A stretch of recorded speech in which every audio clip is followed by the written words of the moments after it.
اللہ تعالیٰ کی رحمت کی پہلی نشانی یہ ہے کہ انسان کو اپنے عیب نظر آنے شروع ہو جاتے ہیں۔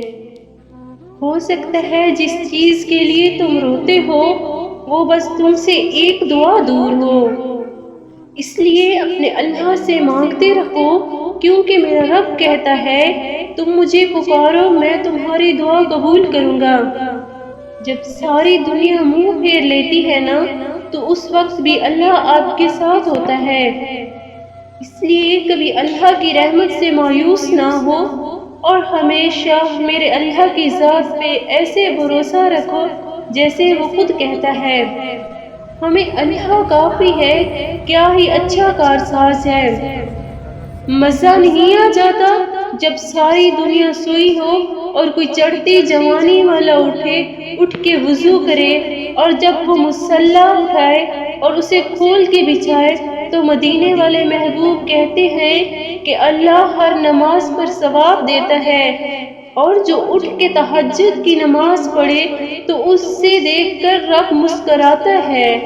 اگر تہجد میں کوئی خاص بات نہ ہوتی تو اللہ تہجد پڑھنے والے کے لیے پہلے آسمان پہ کیوں آتا، صرف یہ پوچھنے کے لیے کہ تمہیں کیا چاہیے۔ اللہ ان کی دعائیں ساتویں آسمان پر بھی سن سکتا ہے، لیکن پھر بھی ان سے ملاقات کے لیے تشریف لے آتا ہے، کیونکہ اللہ تہجد پڑھنے والوں کو بہت خاص رکھتا ہے۔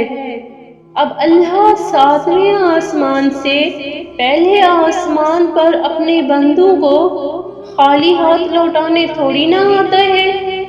اگر آپ تہجد نہیں پڑھتے کسی کے لیے تو اس کا مطلب یہ ہے کہ آپ خود بھی اس کو پانے کے لیے سیریس نہیں ہیں۔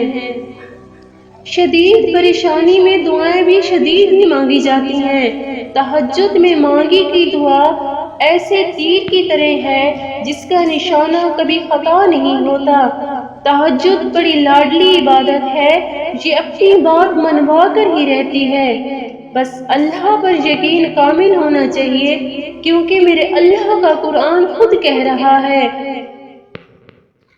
جس دن وہ کہے گا ہو جا تو وہ ہو جائے گا۔ تہجد پڑھا کریں کہ اگر کوئی نہیں ملا تو رب مل جائے گا، اور اگر رب مل گیا تو سب مل جائے گا۔ کتنا سکون دیتی ہے نا یہ آیت، رو نہیں میں تمہارے ساتھ ہوں، سن بھی رہا ہوں دیکھ بھی رہا ہوں۔ میں نے کہا اے میرے اللہ میری کوئی نہیں سنتا، پھر جواب آیا تم مجھے پکارو میں تمہاری دعا قبول کروں گا۔ کچھ چیزیں دیر سے ملیں گی، تم دعائیں کرتے رہنا اور صبر کرنا، کیونکہ کبھی کبھی تقدیر کسی کی دعا کے انتظار میں ہوتی ہے۔ صبر رکھنا، اللہ تمہیں یوں خوش کر دے گا جیسے تم نے کبھی غم دیکھے ہی نہ ہوں، کیونکہ جو پھولوں کی حفاظت کے لیے کانٹے بنا سکتا ہے وہ تمہیں کس طرح اکیلا چھوڑ سکتا ہے۔ صبر کرنا آسان نہیں، صابر تنہائی محسوس کرتا ہے، صابر توہین نگل لیتا ہے، صابر آنسوں سے مسکراتا ہے، صابر اللہ کے جواب کے لیے روتا ہے، لیکن یاد رکھو اللہ صبر کرنے والوں کے ساتھ ہے، کیونکہ اللہ کے نبی محبوب نبی کا فرمان ہے، اللہ جب کسی بندے سے محبت کا ارادہ فرماتا ہے تو اس پر آزمائشوں کی بارش برساتا ہے۔ کمال کی بات ہے اللہ محبت بھی فرمائے اور آزمائشیں بھی۔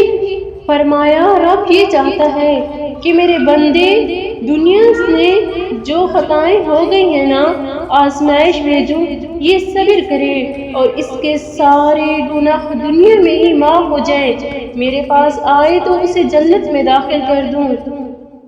آپ کتنے بھی اچھے بن جائیں لوگ آپ پر باتیں کریں گے، لوگوں کو باتیں کرنی ہے کرنے دیں۔ ہم کسی شخص کو بنا جانے اس پہ تہمتیں لگا دیتے ہیں، میرے لفظوں سے نہ کر میرے کردار کا فیصلہ، تیرا وجود مٹ جائے گا میری حقیقت ڈھونڈتے ڈھونڈتے۔ میرے اللہ کا قرآن بار بار کہتا ہے نا امید نہ ہو، کمزور نہ پڑو، غمگین نہ ہو۔